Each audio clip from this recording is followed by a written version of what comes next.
गुरु प्यारी साध संगत जी, आप सभी को प्यार भरी राधा स्वामी जी। साध संगत जी, आज जो हम आपको साखी सुनाने जा रहे हैं वह एक सच्ची घटना है। हुजूर जी ने आने वाले समय के बारे में बताया, तो साखी को अंत तक सुनिए जी। साध संगत जी, यह साखी एक सत्संगी भाई ने सेवा के दौरान संगत को सुनाई थी। जैसे कि हम जानते हैं कि जब भी हम सेवा करने जाते हैं या सेवा करनी शुरू करते हैं तो उससे पहले मालिक का ध्यान किया जाता है, उसकी याद में बैठा जाता है। सभी संगत से विन की जाती है कि कृपया 5 मिनट मालिक की याद में बैठे नाम सिमरण करें और उसके बाद ही सेवा शुरू होगी। तो ऐसे ही सेवा लगी हुई थी। उस जत्थे का जो सेवादार था उसने यह साखी सभी संगत को सुनाई थी। वह मैं आपसे साझा करता हूँ। उन्होंने कहा था, जैसे कि हम पर कोई दुख की घड़ी आ जाती है, कोई मुसीबत की घड़ी हम प्रति है, हम परेशान हो जाते हैं, चिंता में पड़ जाते हैं कि अब क्या होगा। तो उस समय हमें परेशान नहीं होना चाहिए, क्योंकि हमारी देखभाल करने के लिए मालिक है। अगर हमने अपना हाथ उसको पकड़ा दिया है तो हमें चिंता करने की कोई ज़रूरत नहीं, क्योंकि फिर वह खुद हमारी संभाल करता है। अगर हमें नाम दान मिल गया है, गुरु की कृपा से हमें नाम बख्शीश हो गई है, तो फिर हमें किसी बात का डर नहीं होना चाहिए, क्योंकि हमारे सतगुरु हमारे बाबा जी हर पल हमारे साथ हैं। और जिस पर गुरु का हाथ होता है उस पर कोई मुसीबत नहीं आ सकती, क्योंकि सतगुरु नाम दान के समय उस अभिलाषी जीव की जिम्मेवारी ले लेते हैं और उस पर कोई मुसीबत नहीं आने देते, उसे हर मुश्किल से निकाल देते हैं। हम में से जिनको भी नामदान मिल गया है वह बहुत ही भागों वाले हैं, क्योंकि पूरा गुरु मिलना बहुत ही मुश्किल है। हम ऐसे गुरु की तलाश नहीं कर सकते, वह तो उसकी ही कृपा है, मालिक की ही कृपा है कि हमें उससे मिला दे, हमारा हाथ उसके हाथ में दे दे। अब जब हमें नामदान मिल जाता है तो एक तरह से हमने संत मत में, रूहानियत में अपना दाखिला करवा लिया है। अब उसे निभाने की जिम्मेवारी हमारी होती है। जैसे कि फरमाया जाता है कि नामदान केवल रूहानियत में एक दाखिला है। अगर हम नाम सिमरण की कमाई करेंगे, मालिक की भजन बंदगी करेंगे, तो हम इससे पार हो जाएंगे, हमारा पार उतारा हो जाएगा, हमारा आना जाना खत्म हो जाएगा, हम इस भवसागर से पार हो जाएं। अगर नहीं की तो हम यही भटकते रहेंगे, बार बार आना पड़ेगा। आप जी ने फरमाया कि हम दुख की घड़ी में तो मालिक को याद करते हैं, लेकिन सुख की घड़ी में उसकी याद ही नहीं आती। हम दुनियादारी में इतना खो जाते हैं, दुनिया की सुख सुविधाओं में इतना खो जाते हैं कि हमें उसकी याद ही नहीं आती। तो ऐसे ही बाबा फरीद जी हुआ करते थे, जो कि बहुत ही पहुंचे हुए महात्मा हुए हैं, जिन्होंने मालिक की भजन बंदगी का प्रचार किया, उसके नाम का प्रचार विचार किया, और जैसा जीवन व्यतीत करते थे वैसा ही उनकी संगत करने वाले लोगों को भी वह वैसा ही आचरण रखने के लिए कहते थे। अक्सर देखा जाता था कि जब सब लोग इकट्ठे होकर फरियाद करते थे तो बाबा फरीद जी भी उनमें शामिल होते थे। जब उस कुल मालिक के आगे फरियाद की जाती थी, सब लोग फरियाद के समय मालिक से अपनी अपनी बातें जाहिर करते थे कि हमें सुख देना और मुसीबतों से बचाए रखना। बाबा फरीद जी फरियाद में यह कहते थे कि हे माँ, मुझे दुख देना। और जब दूसरे लोग यह बात सुनते थे तो वह बाबा फरीद जी से कहते थे कि यह आप क्या कह रहे हैं, हम सभी उस खुदा के आगे सुख की फरियाद कर रहे हैं, आप दुख मांग रहे हैं, यह क्या बात हुई। तो बाबा फरीद जी मुस्कुराए और उन्होंने इसका बहुत ही सुंदर तरीके से जवाब दिया कि अगर मैं मालिक से सुख मांगूंगा तो मुझे उसकी याद ही नहीं आएगी, मैं तो फिर इस दुनिया के सुख में खो जाऊंगा, और जो खो जाता है उसे मालिक की याद कहाँ से आती है। आप देख सकते हैं जो राजे महाराजे हैं उनकी दिनचर्या क्या है। वह नाच गाना करते हैं, शराब पीते हैं, बस इन्हीं कामों में अपना जीवन जाया कर देते हैं। उन्हें उस कुल मालिक, उस खुदा की कोई खबर नहीं होती, क्योंकि वह दुनिया के इस सुख में, दुनिया की इस माया में इतने खोए हुए हैं कि उन्हें सत्य की कोई खबर नहीं, मालिक की कोई खबर नहीं।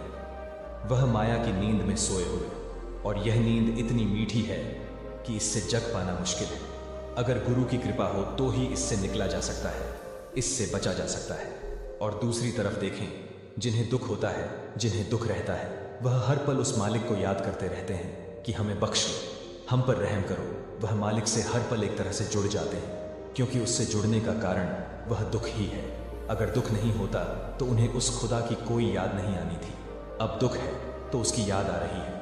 ऐसे ही अगर दुख होगा तो हम उससे जुड़े रहेंगे, उसकी याद हमें आती रहेगी, सत्य की खबर हमें होगी, हमें याद आएगी कि हमारा पिता वह कुल मालिक, वह खुदा है। यह संसार तो उसकी एक रचना है, एकमात्र सत्य वही है जो इसे चला रहा है।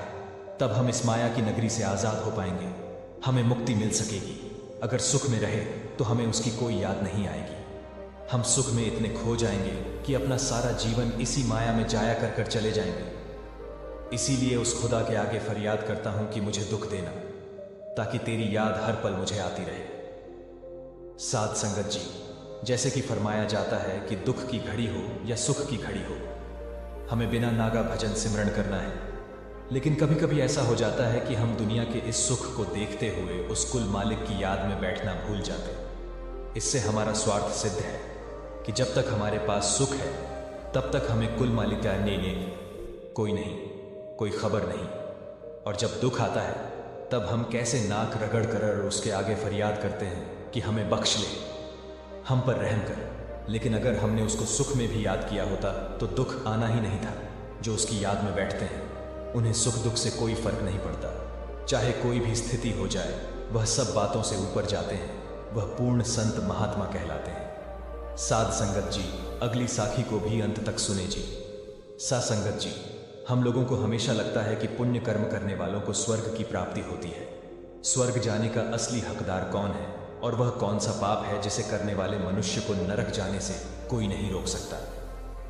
आज एक प्राचीन साखी के माध्यम से हम आपको बताने का प्रयास करेंगे कि पूजा पाठ, दान, धर्म, जप, तप आदि प्रकार के लाखों पुण्य के काम करने के बाद भी कुछ मनुष्य नरक में ही क्यों जाते हैं, तथा अत्यधिक घोर पाप करने पर भी कुछ मनुष्य को स्वर्ग की प्राप्ति किस पुण्य के कारण मिलती है। ऐसा वह कौन सा पुण्य है जो मनुष्य के लाखों पापों का नाश करता है, और ऐसा वह कौन सा पाप है जो उसके पुण्य को नष्ट कर डालता है। तो साध संगत जी, शुरू करते हैं आज की साखी।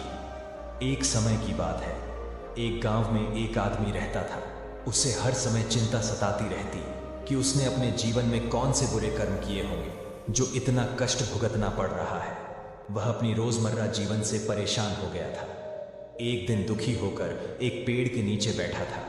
तभी उसका एक मित्र वहां आता है और उससे उसकी उदासी का कारण पूछता है, तो वह अपने मित्र से सब कह सुनाता है।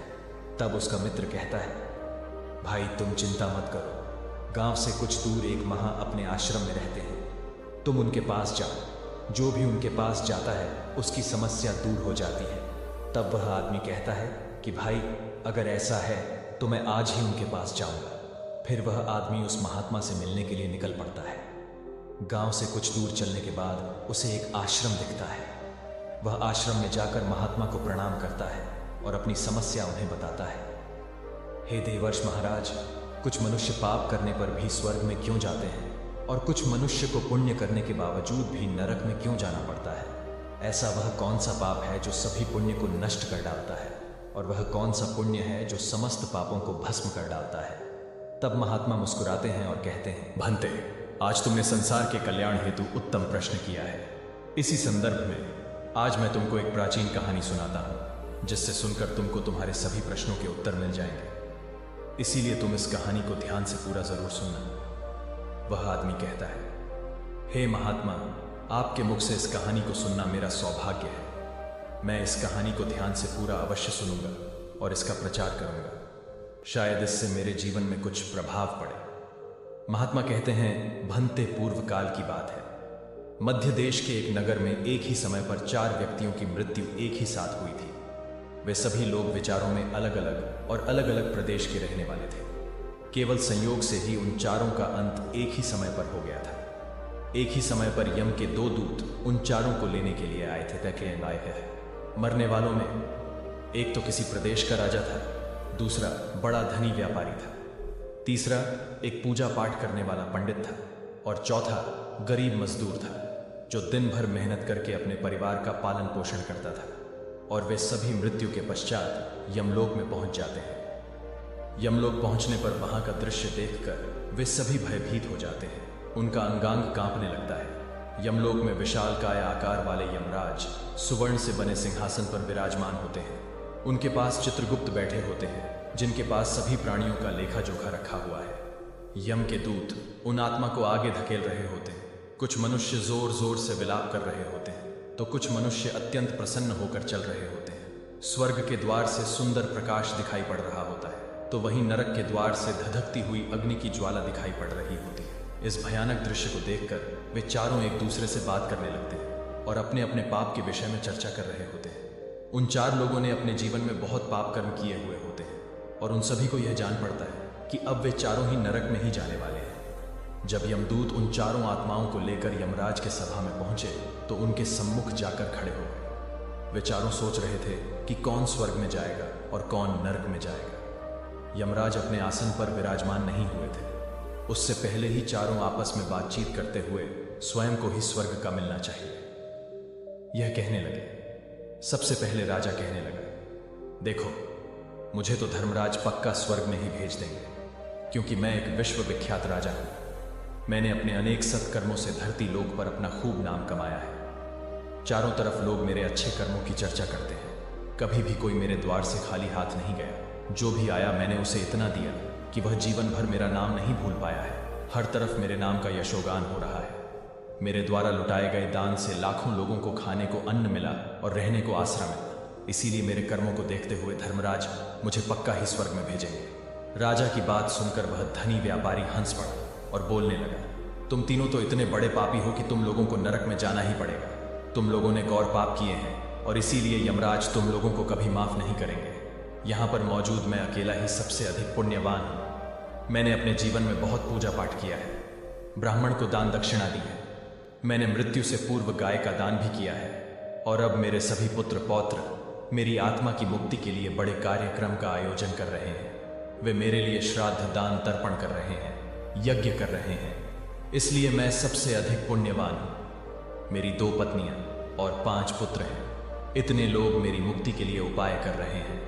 और हाँ, मैंने अपने जीवन में कभी कोई पाप नहीं किया है और जाने अनजाने में किए भी होंगे तो मेरे पुत्रों के श्राद्ध आदि के कार्यों द्वारा मेरे पाप भी नष्ट हो जाएंगे। मैं नित्य देव पूजा करता था, मंदिर जाता था, द्वार पर आए अतिथियों को भोजन कराता था। इसीलिए मुझे पूरा विश्वास है कि यमराज मुझे नरक में नहीं डालेगा और मुझे मोक्ष की प्राप्ति निश्चित ही होगी। धनी व्यापारी की बात सुनते ही पंडित जी कहने लगे, अरे भाई, क्यों फिजूल की बातें कर रहे हो? स्वर्ग में जाना कोई आसान काम नहीं है। क्या इसने भी कोई अच्छा काम किया है या नहीं, या फिर इसका पूरा जीवन मजदूरी करते हुए दूसरों के अधीन रहकर ही बिता है? दूर उन सब की बात को चुपचाप नीचे नजरें झुकाए खड़ा सुनता रहा और वे तीनों बड़े गर्व से अपनी प्रशंसा में झूठे थे। तभी धर्मराज अपने साथी चित्रगुप्त के साथ दरबार में हाजिर होते हैं। चित्रगुप्त के हाथों में एक मोटी सी किताब थी जिसमें समस्त प्राणियों के कर्मों का लेखा जोखा लिखा था। धर्मराज अपने आसन पर विराजमान होते हैं। उसके बाद चित्रगुप्त ने राजा को अपने पास बुलाया और उससे पूछने लगे कि तुम बताओ, तुम तो धरती पर बड़े ही विख्यात राजा थे। तुमने अपने जीवन में कौन कौन से शुभ कर्म किए हैं तथा कितने लोगों को दुख दिया है, कितने लोगों का भला किया है? मैं अपनी पुस्तक में देखकर यह फैसला करूंगा कि आप स्वर्ग में जाने के अधिकारी हैं या नहीं। तब बड़े गर्व के साथ राजा अपने कर्मों को बताता है। हे मुनिवर, मैं एक बहुत बड़े राज्य का स्वामी था। मेरा राज्य बड़ा ही समृद्ध और खुशहाल था। मेरे राज्य में दीनहीन गरीब लोग बहुत ही कम थे। सब मेरी छत्र छाया में बड़े आनंद के साथ जीवन यापन कर रहे थे। मैंने अपने राज्य के लोगों को किसी चीज की कमी नहीं होने दी। मेरे यहाँ हर भूखे को भोजन मिलता था। लाखों की धन मोहर उन्हें रोज दान में दी जाती थी। प्रजा के लोग मुझसे बहुत खुश रहते थे। दिन रात में यही मेरे जीवन के अच्छे कर्म हैं। राजा की बात सुनकर चित्रगुप्त ने अपनी पुस्तक उठाई और उसमें देखने लगे। पुस्तक में देखकर उन्होंने राजा को बताया कि तुम जो कह रहे हो वह बिल्कुल सत्य है। तुमने अपनी प्रजा को बहुत सुख दिया है, परंतु इसके साथ साथ तुमने बहुत बड़ा अपराध भी किया है। तुमने अपने राज्य की सीमा को बढ़ाने के लिए जितने युद्ध लड़े हैं, उन युद्धों में हजारों लाखों की संख्या में सैनिकों ने अपनी जान गंवाई है। उन सब की मृत्यु का कारण तुम बने हो। उनके परिवारों को, उनके बच्चों को अनाथ करने वाले तुम हो। उनके स्त्रियों को विधवा बनाने वाले भी तुम हो। उनकी मां की गोद भी सुनी करने वाले तुम हो। तुमने अपने ही सैनिकों के हजारों परिवारों को हमेशा दुख दिया है। युद्ध लड़कर राज्य बढ़ाने से अच्छा था कि तुम अपने पड़ोसी देशों से मित्रता करके उनके साथ व्यापार बढ़ाते। आपका राज्य तब भी वृद्ध और संपन्न रहता। तुमने अपनी प्रजा को नहीं, सैनिकों को सुखी बनाया है, इसलिए तुम स्वर्ग के अधिकारी नहीं हो। यह बात सुनकर राजा चुपचाप पीछे हो गया। उसके बाद चित्रगुप्त ने व्यापारी से पूछा, आपने धरती पर कौन कौन से अच्छे कर्म किए हैं? तब व्यापारी कहता है, हे भगवान, मैंने धरती पर जितना धन कमाया उसका आधा भाग अच्छे कामों में लगाया। लाखों लोगों को भोजन कराया, कई आश्रमों को दान दिया है, कई बेघर लोगों को अपने धन से भर दिया है, कई शहरों में मंदिरों का निर्माण कराया है, कई जगह पर धर्मशालाएं बनवाई हैं, प्रत्येक तीर्थ में भंडारे करवाए हैं। यही मेरे जीवन के अच्छे कर्म हैं। व्यापारी की बात सुनने के बाद चित्रगुप्त ने अपनी पुस्तक खोली, जिसमें उसके जीवन के सारे अच्छे बुरे कर्म लिखे हुए थे। फिर यमराज कहते हैं, अरे दुष्ट, तूने जो पाप किया है वह तो उन चारों के पापों के सामने कुछ भी नहीं है। तेरे एक पाप के कारण तेरा सारा पुण्य फल नष्ट हो गया है। यदि तूने यह पाप नहीं किया होता तो तू स्वर्ग में जा सकता था, लेकिन तूने यह पाप जानबूझकर किया है, इसलिए तुझे नरक में अवश्य जाना पड़ेगा। इतना सुनकर वह धनी व्यापारी बोलता है, हे धर्मराज, इन चारों ने जो भी पुण्य किए हैं वह तो मैंने भी किए हैं, बल्कि उनसे ज्यादा किए हैं। फिर भी मैंने ऐसा कौन सा पाप किया है जो मुझे नरक में भेजा जा रहा। यमराज कहते हैं, हे दुष्ट, याद कर, तूने उस अबला विधवा नारी पर गलत लांछन लगाया था कि उसने तेरे घर पर चोरी की है, और इसके साथ ही तूने उसके ऊपर कई अन्य गलत लांछन लगाए थे। उसे व्यभिचारिणी और वेश्या कहकर उसके चरित्र का हनन किया है, और राजा ने उसे सत्य समझकर उस अबला विधवा नारी को मृत्यु दंड दे दिया था।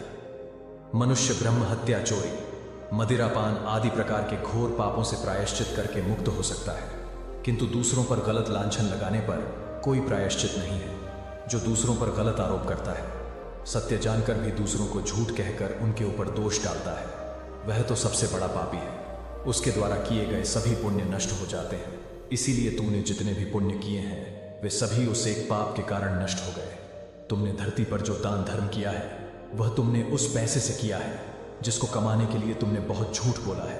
तुमने बहुत ठगी की है, कई चीजों में मिलावट करके बेचा है, नकली चीजों को असली के दाम में बेचा है। कितने व्यापारियों को रास्ते से हटाया है। तुम्हारे इन कर्मों से अनजाने में कितने लोग बीमार होकर मर गए हैं, कितनों ने आत्महत्या कर ली, कितनों की मेहनत का पैसा तुम्हारे पास चला आया। उन सब लोगों की बददुआ तुम्हारे साथ है।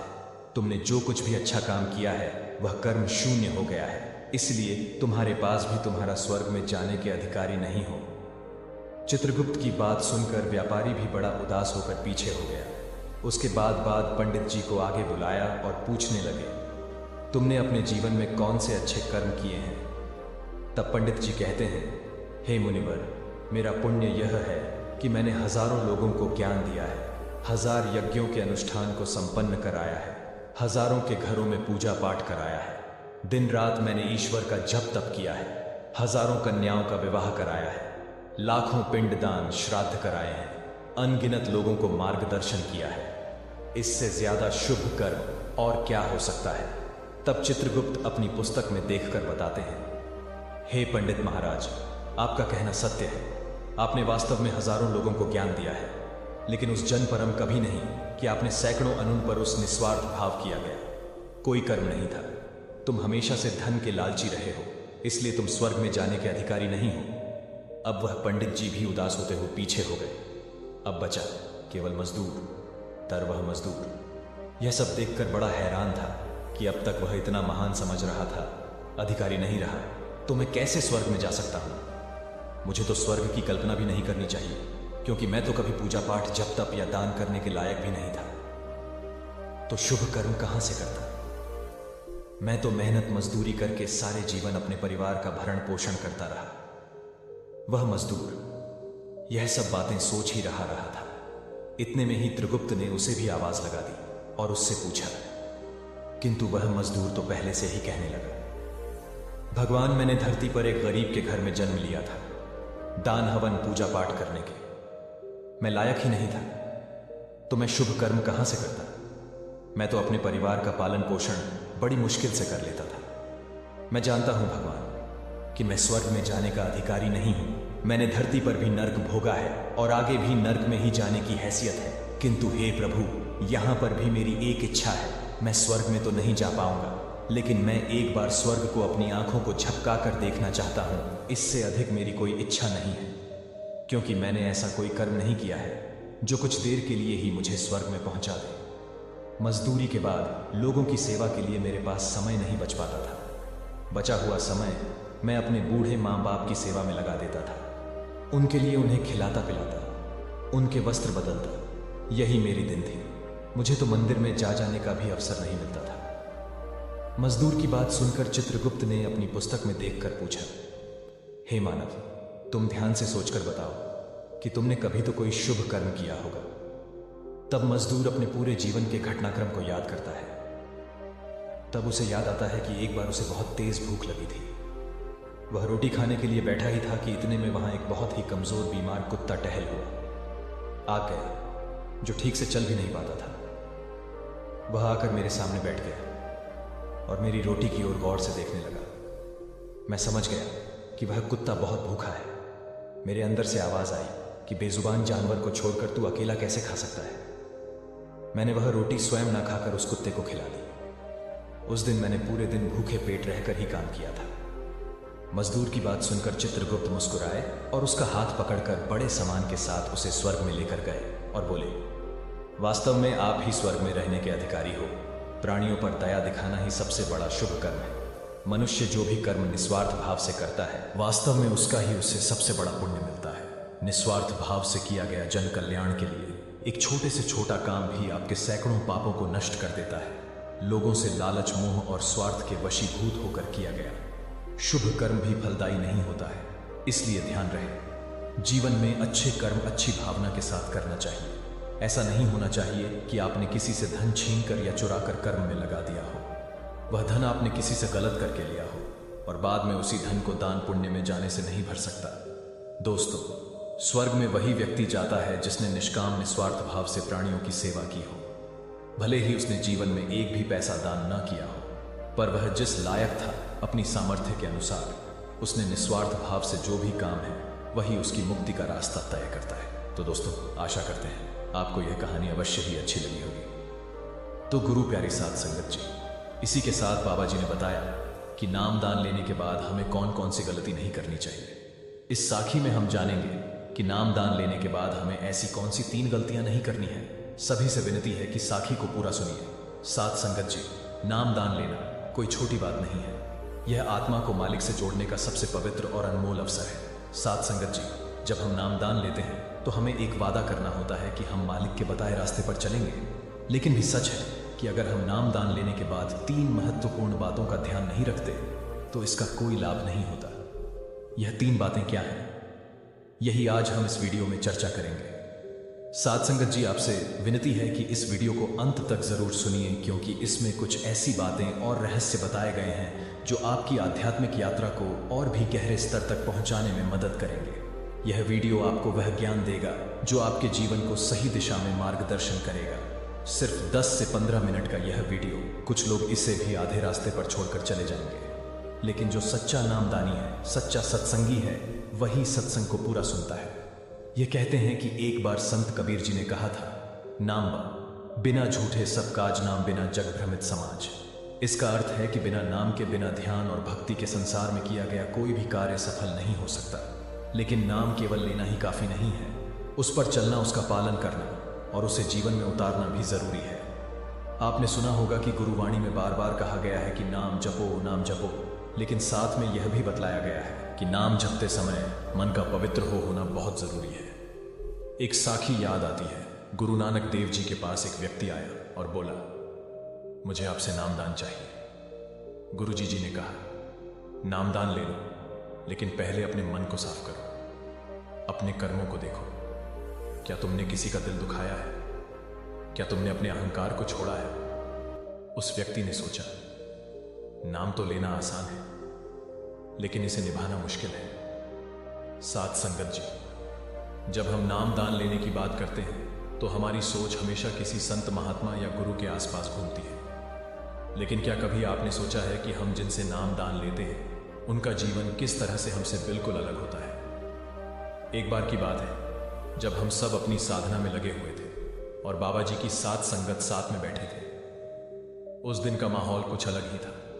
चारों ओर शांति थी, जैसे समय भी रुक गया हो। आकाश में हल्की सी धुंध छाई हुई थी और हवा की हल्की ठंडक भी मन को शांति दे रही थी। बाबा जी उस दिन कुछ खास बात कहने वाले थे और हम सभी जानते हैं कि जब बाबा जी बोलते हैं तो हर शब्द में मन को चोट लगती है।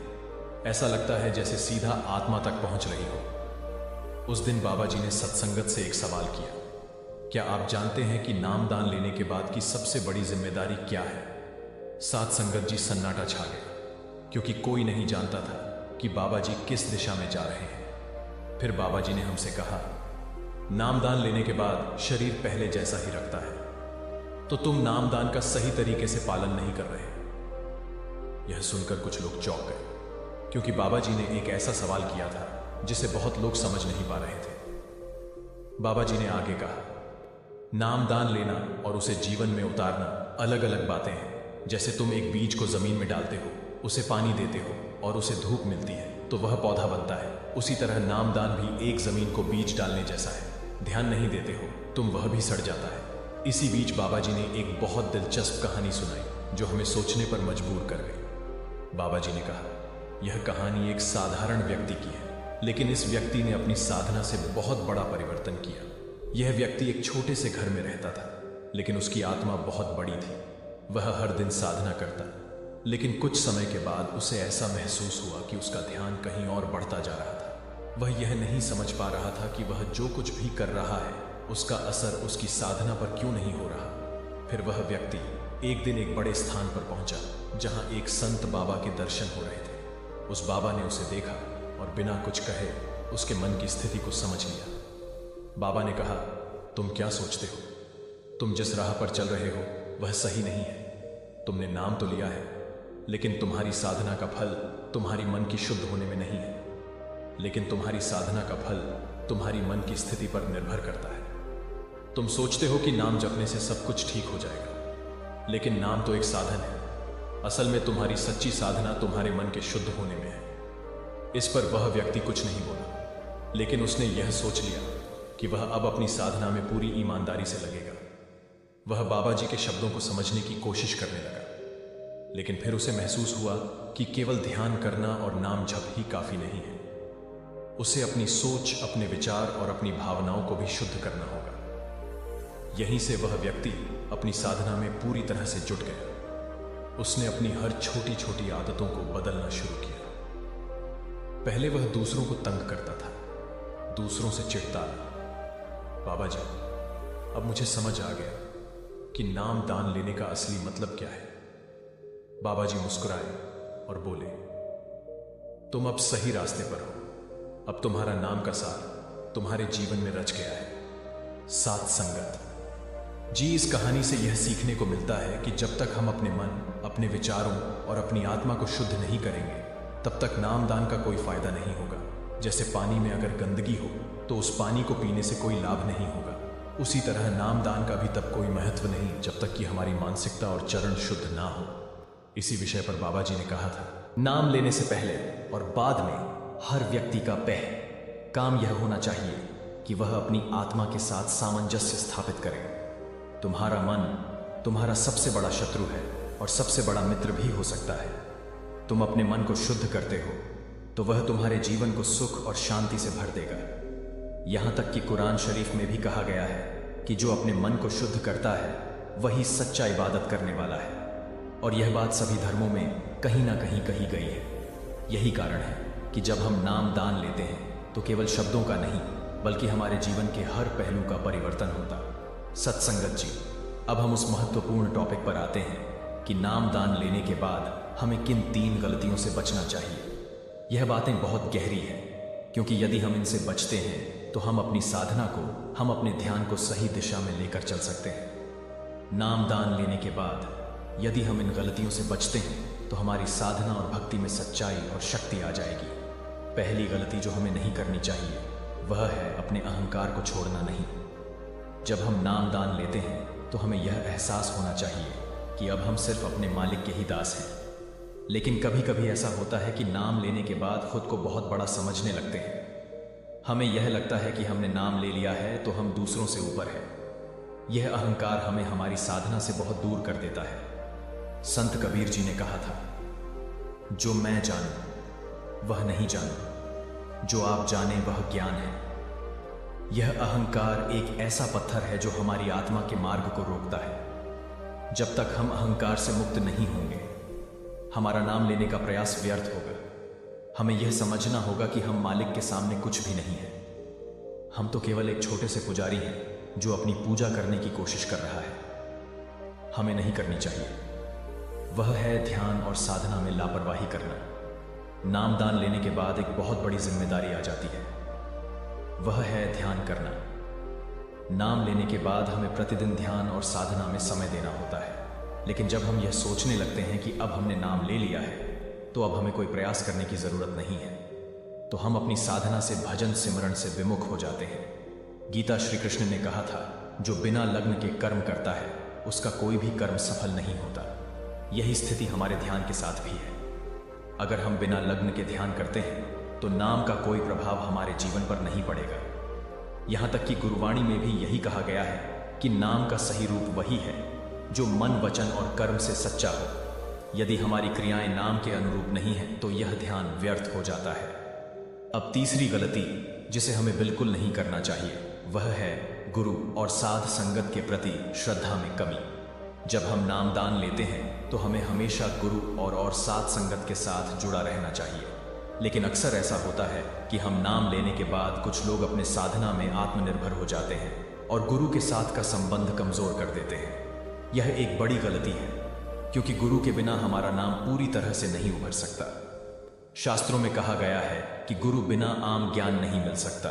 गुरु हमारे जीवन का वह दीपक है जो हमें अंधकार से प्रकाश की ओर मार्गदर्शन करता है। इसीलिए अगर हम गुरु और साध संगत से हट जाते हैं तो हमारी साधना अधूरी रहती है।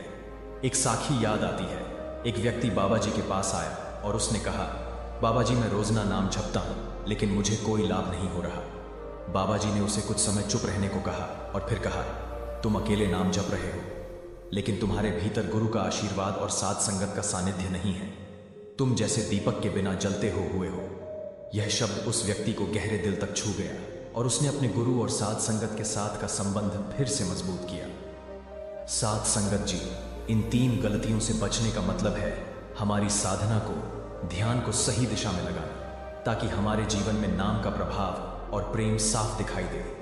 जैसे शरीर को स्वस्थ रखने के लिए हमें सही आहार, पानी और विश्राम की आवश्यकता होती है, ठीक उसी तरह हमारी आत्मा को पोषित रखने के लिए हमें ध्यान, श्रद्धा और गुरु के सानिध्य की आवश्यकता होती है। ठीक उसी तरह हमारी आत्मा को पोषित रखने के लिए हमें ध्यान, श्रद्धा और गुरु के सानिध्य की आवश्यकता होती है।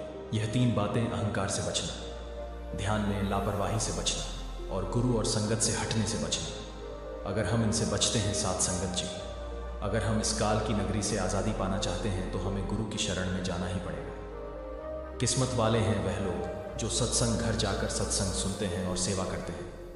उससे ज्यादा किस्मत वाले वह है जिन्हें नामदान मिल चुका है, क्योंकि नामदान कोई मामूली चीज नहीं है। जिस इंसान पर उस कुल मालिक की अपार कृपा होती है उसको ही नामदान की बरसी ईश होती है। लेकिन हम क्या करते हैं, पहले तो हम सोचते हैं कि हमें एक बार नामदान मिल जाए तो हम बहुत ज्यादा भजन स्मरण करेंगे, लेकिन जब हम पर उस कुल मालिक की दया से नामदान मिल जाता है उसके बाद हम भजन स्मरण करते नहीं और नामदान को लेकर रख लेते हैं। हम कहने लग जाते हैं कि हमें टाइम नहीं मिलता, हमें बाल बच्चों से फुर्सत नहीं मिलती और भी बहुत से बहाने बनाने लग जाते हैं। बाबा जी ने कहा है कि नामदान मिलने का मतलब यह नहीं कि आपको मुक्ति मिल गई है। अगर नामदान लेकर भजन सिमरण करोगे, गुरु के हुक्म पर चलोगे तो ही मुक्ति मिलेगी। नामदान लेकर रख लेने से कभी भी मुक्ति नहीं मिलेगी। साध संगत, यह साखी भी नामदान से संबंधित है। साध संगत जी, यह साखी एक सच्ची घटना है। आज इस साखी में हमें पता चलेगा कि अगर हमने नामदान ले लिया है, अगर हमें नाम की बख्शीश हो गई है तो हमें किन किन बातों का ख्याल रखना पड़ता है, किन किन चीजों का हमें ख्याल रखना पता है, ताकि जिनसे हमने नाम लिया है, जिनसे हमने नाम की बख्शीश ली है, वह हमसे नाराज ना हो सके, हमारा सदगुरु हमसे नाराज ना हो सके। साध संगत जी, आप जानते हैं कि अगर गुरु नाराज हो जाए, गुरु अपने शिष्य से नाराज हो जाए तो शिष्य की क्या हालत होती है। उसके लिए फिर यह दुनिया को कोई मायने नहीं रखती। वह अपने मुर्शिद को मनाने के लिए कुछ भी करने के लिए तैयार हो जाता है। आप बुल्ले शाह जी को देख सकते हैं कि जब उनके गुरु उनसे नाराज हो गए जिनसे उन्होंने नाम बख्शीश ली हुई थी, तो उनकी क्या हालत हुई। बुल्ले शाह जी को क्या क्या करना पड़ा था, क्या क्या उन्होंने नहीं किया था। यहां तक कि वह कंजरी बनकर अपने गुरु के लिए नाचने लग गए थे। उन्होंने अपने पैरों में घुंघरू डाल लिए थे कि जिसको नहीं भी पता उसको भी पता चल जाए कि गुरु का इश्क, गुरु का प्यार क्या होता है। अगर गुरु अपने शिष्य से नाराज हो जाए तो उसकी क्या हालत होती है, यह आप जान सकते हैं। तो आज इस साखी में हमें इसी के बारे में पता चलेगा। तो साखी को पूरा सुने, क्या पता गुरु की कौन सी बात आपके दिमाग में उतर जाए और आपका पार उतारा कर दे। गुरु प्यारी साध संगत जी एक सत्संगी परिवार था, जिन्होंने एक पूर्ण संत महात्मा की शरण ली हुई थी। उन्होंने उनसे नाम दीक्षा भी ली हुई थी और वह संत एक पहुंचे हुए संत थे। साध संगत जी, हम पहुंचा हुआ उसे कहते हैं जो हमें मालिक से मिला दे, जो उस कुल मालिक से मिला हुआ हो, जिसने वह रास्ता तय किया हो, जिसने वह मंजिलें जानी हो, जो पार ब्रह्म तक गया हो, उसे हम एक पूर्ण संत महात्मा कहते हैं। जो पूर्ण संत महात्मा होते हैं वह हमें केवल नाम की कमाई में लगाते हैं। वह हमें केवल और केवल अंदर जाने के लिए बोलते हैं, नाम सिमरण करने के लिए बोलते हैं, धुन को सुनने के लिए बोलते हैं। वह हमें बाहर मुखी भक्ति योग, बाहर के कार्यों में नहीं लगाते। वह हमें अंदर जाने का उपदेश देते हैं। पूर्ण संत ज्यादा से ज्यादा भजन सिमरण करने का और ज्यादा से ज्यादा नाम की कमाई करने का हमें उपदेश देते हैं। उन्हें बाहर के कार्यों से कोई लेना देना नहीं होता।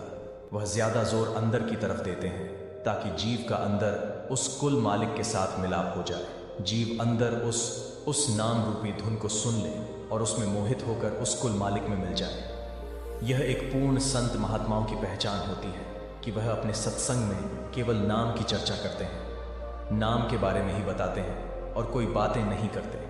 उनकी रहनी सहनी भी बहुत ही अलग होती है। साध संगत जी ऐसे ही एक सत्संगी परिवार था, जिन्होंने एक पूर्ण संत महात्मा से नाम दीक्षा ली हुई थी। वह उनको कुल मालिक का रूप मानते थे और साथ ही साथ वह अन्य स्थानों की देवी देवताओं की पूजा भी करते थे और यह बात उनके गुरु जी को मालूम थी। साध संगत जी जो एक पूर्ण संत महात्मा होता है वह कभी भी किसी को बुरा नहीं कहता, कभी भी किसी को यह नहीं कहता कि तुम यह गलत कर रहे हो। वह तो कहते हैं कि जो जहां पर लगा है वह ठीक है, हम उसे गलत ठहरा नहीं सकते। जो जहां पर लगा है वह ठीक है, जो जिसकी पूजा कर रहा है वह भी ठीक है, क्योंकि जिसको मालिक ने अपने से मिलाना होता है उस पर मालिक खुद अपनी कृपा करता है, खुद उसको वह समझ देता है, खुद उसको वह ज्ञान देता है। यह सिर्फ तो उसकी कृपा से ही हो सकता है। और माल माँ के नाम का ज्ञान, मालिक की भजन बंदगी का ज्ञान भी उसकी कृपा से ही होता है। तभी जीव उस राह पर चलता है। मालिक हर पल उसकी संभाल करता है, उसका मार्गदर्शन करता रहता है। लेकिन हमें से कुछ जीव होते हैं जो डोल जाते हैं, जिनको भरोसा नहीं होता, जिनका मन डोल जाता है। ऐसी परिस्थिति में अक्सर हम दूसरों के पास जाते हैं कि वह हमारी मदद करें। तो साध संगत जी ऐसे ही वह सत्संगी परिवार भी था जिनका बहुत अच्छा बिजनेस था, अच्छा काम उनका चल रहा था। लेकिन जैसे कि आप जानते हैं बिजनेस में उतार चढ़ाव तो चलते ही रहते हैं, कुछ ना कुछ होता ही रहता है। तो उन्हें बिजनेस में बहुत सारा नुकसान हो गया, उनका घर तक दांव पर लग गया। और जब ऐसी मुसीबत आई तो वह अपने गुरु जी के पास गए। साध संगत जी उन्होंने कहा कि हमें डोलना नहीं है, उसका मालिक पर विश्वास रखना है। वह जो भी करता है ठीक ही करता है। अगर वह एक रास्ता बंद कर देता है तो 10 और खोल देता है। हमें उसकी भजन बंदगी को समय देना है, बाकी कार्य उसका है। हमें दिल नहीं छोड़ना, हमें उस पर विश्वास रखना है, उस पर भरोसा रखना है, वह सब ठीक कर देगा। जब यह बातें उनके गुरुजी ने उनसे कही तब वह घर आ गए और घर आकर उनके कुछ अन्य परिवार वालों ने पूछा कि गुरुजी ने क्या कहा। तो उन्होंने कहा कि गुरुजी ने उपदेश दिया है कि मालिक पर भरोसा रखो, उस पर विश्वास रखो, मालिक सब ठीक कर देगा। लेकिन इस बात को सुनकर उन्हें कोई तसल्ली नहीं हुई, क्योंकि साध संगत जी जो मन है यह इतनी आसानी से काबू में नहीं आता। परिस्थिति को देखकर यह डोल ही जाता है, डोलना इसका आदत है। तो ऐसे ही उनका मन भी डोल गया और उन्होंने दूसरे लोगों के पास जाना शुरू कर दिया। और जैसे कि आप जानते हैं कि जब हम किसी के पास जाते हैं तो वे हमें जो कहते हैं वह हमें करना पड़ता है, जो वह बताते हैं वह हमें करना पड़ता है। तो ऐसे ही उन्होंने भी किया और इसकी खबर उनके गुरु जी को हो गई, क्योंकि साध संगत जी जो संत महात्मा होते हैं उनसे कुछ छिपा नहीं होता। उन्हें पूरे ब्राह्मण की खबर होती है कि कहाँ पर क्या हो रहा है, लेकिन वह चुप रहते हैं, कुछ बोलते नहीं। मालूम उन्हें सब होता है कि कहाँ पर क्या हो रहा है, किसके मन में क्या चल रहा है। तो ऐसे ही उन्हें खबर हो गई और वह मन ही मन मुस्कुराने लगे। साध संगत जी, जब किसी का बाप इतना बड़ा हो, जब किसी का बाप राजा हो और उसके बच्चे भिखारियों की तरह भीख मांगे, तब बाप को कैसा लगता है। बाप के मन को ठेस तो पहुंचती ही है। बाप कभी नहीं चाहेगा कि उसके बच्चे दर दर भीख मांगे। वह तो चाहता है कि मेरे बच्चे मुझ पर विश्वास रखें, मेरे हुक्म में रहें, और धीरे धीरे वह सब ठीक कर देता है। लेकिन हम में से कुछ होते हैं जिनमें धैर्य नहीं होता। वह फिर ऐसे कार्यों में लग जाते हैं, तो जैसे जैसे उनको बताया जाता वह वैसे वैसे करने लगे। जब उन्होंने जैसे जैसे बोला गया सब कर दिया, तो कुछ दिनों बाद वह अपने सद्गुरु से मिलने उनके डेर में गए। और जब वह वहां पर गए तो वह साधु संत महापुरुष धूप का आनंद ले रहे थे। सर्दियों का मौसम था, धूप बहुत ही अच्छी निकली थी और वह धूप का आनंद ले रहे थे। उनके डेरे में और कोई नहीं था। वह अक्सर हफ्ते में 1 या 2 बार शरीर की माली करवाया करते थे, क्योंकि साध संगत जी उनकी भजन बंदगी इतनी थी कि वह घंटों बैठे रहते। दिन रात का कोई हिसाब नहीं होता। अगर मालिक की भजन बंदगी के लिए वह गए हैं तो पता नहीं कब लौट कर आएंगे, इसका कोई समय बताया नहीं जा सकता। सेवादार उनके लिए खाना रखकर चले जाते हैं, लेकिन खाना वैसे का वैसा पड़ा रहता है, लेकिन उनके बाहर आने की कोई खबर नहीं होती। तो संगत डेरे में जाती थी और बाहर से ही उनको नमस्कार करा जाती थी। लेकिन उस दिन सौभाग्य से गुरुजी धूप का आनंद ले रहे थे, तो उन्होंने उस परिवार के कुछ जीवों को अपने डेरे में सेवा में लगा दिया और उन्होंने बहुत ही प्यार से वहां पर सेवा की। परिवार के कुछ सदस्य गुरुजी की मालिश करने लग पड़े। साध संगत जी, उन्होंने मालिश करते वक्त देखा कि गुरुजी के पेट पर छाले पड़े हुए हैं। साध संगत जी, उनकी भक्ति इतनी थी, उनकी बैठक इतनी थी कि उनके पेट पर छाले पड़ जाते थे। तो वह समझ गए कि गुरुजी की बैठक के कारण ही यह छाले पड़े हैं। तो जब उन्होंने गुरुजी की मालिश कर दी, तो जब शाम का समय हुआ तब सभी परिवार के सदस्य गुरुजी के पास आ गए और उन्होंने गुरुजी से घर जाने की आज्ञा ली। गुरुजी ने उस समय वहां पर कहा कि हमें डोलना नहीं चाहिए, लेकिन हम डोल जाते हैं। करना तो उस कुल मालिक नहीं है, जो भी करना है उसने ही करना है। हम जो मर्जी कर ले, लेकिन होना उसकी मौत से ही है। लेकिन फिर भी हम भूल जाते हैं। जब मालिक ने हमारी बाजू पकड़ी है, हमें अपनी शरण बख्शी है, हम फिर क्यों डोलते हैं? क्यों हम उसके बने में नहीं रहते? जो भी देना है उसी ने देना है, देने वाला सिर्फ एक है। तो यह सब बातें सुनकर उनको पता चल गया कि गुरुजी हमें समझा रहे हैं, और गुरुजी को पता चल गया है कि हमने क्या क्या किया है। तो उस परिवार के कुछ सदस्य तो रोने लगे गए, गुरुजी की शरण में पड़ गए, गुरुजी के चरणों में पड़ गए और जोर जोर से रोने लगे कि हमें बख्श दो, हमें बख्श दो। और कहा कि गुरुजी, आप तो सब जानते हैं, आपसे क्या छुपा है, आप तो जान ही जान है, आप अंतर्यामी हैं। लेकिन हम क्या करें? हम तो एक साधारण मनुष्य जीव हैं, मन हमारा वश में नहीं है और जल्दी डोल जाता है। तो उस समय गुरुजी ने उन्हें आशीर्वाद दिया कि सब ठीक हो जाएगा। और उसके बाद उनका बिजनेस जो एक प्रकार से खत्म ही हो गया था, वह धीरे धीरे ठीक होने लगा। उन्हें समझ में आने लगा कि गुरुजी की कृपा से ही हो रहा है, और जो उनके काम रुके हुए थे वह सब होने लगे। तो वह अच्छी तरह से समझ गए थे कि अगर मांगना है तो कुल मालिक से मांगना चाहिए। देने वाला वह एक ही है, क्यों ना उससे सीधा ही मांग लिया जाए। देना तो उसने ही है, जो भी देता है वही देता है। जैसे कि वाणी में आया है, दद्दा दाता एक है, सबको देवनहार। और वाणी में यह भी फरमाया गया है कि वह मालिक तो हमें शुरू से ही देता आया है, और उसने देते देते हमें नहीं थकना, हमने लेते लेते थक जाना है। उसकी कृपा अपार है, उसके पास किसी चीज की कोई कमी नहीं है। हमें उसकी शरण लेनी चाहिए। जो भी हमारी अरदास विनती होती है उससे की जानी चाहिए, क्योंकि मुश्किल के समय बाप ही अपने बच्चों की सहायता करता है। साध संगत जी, हमें भी उस कुल मालिक के भजन बंदगी करनी है, उसके बहाने में रहना है, रोजाना उसकी भजन बंदगी को समय देना है, अपनी हर मुश्किल उससे साझा करनी है और उस पर भरोसा रखना है, उस पर विश्वास रखना है, डोलना नहीं है। साध संगत जी वह सब जानता है, उसको पता है कि मेरे बच्चे दुखी हैं, परेशान हैं, तो वह कोई ना कोई रास्ता निकाल ही देता है, मार्गदर्शन कर ही देता है। कोई भी बाप अपने बच्चों को दुखी देखकर खुश नहीं हो सकता, तो हमें भी उस पर भरोसा रखना है। वह हमारी पुकार सुनता ही सुनता है, वह हर पल हमारी संभाल करता है और करता आया है। संगत जी, साखी, अगर आपको अच्छी लगी हो तो चैनल को सब्सक्राइब जरूर कर लेना, क्योंकि हम आपके लिए ऐसी ही साखियां सत्संग की वीडियो लाते रहेंगे। और बेल आइकन को जरूर प्रेस कर लेना, ताकि जब भी हम कोई नई वीडियो डालें सबसे पहले आप तक पहुंच से। आप सभी को प्यार भरी राधा स्वामी जी।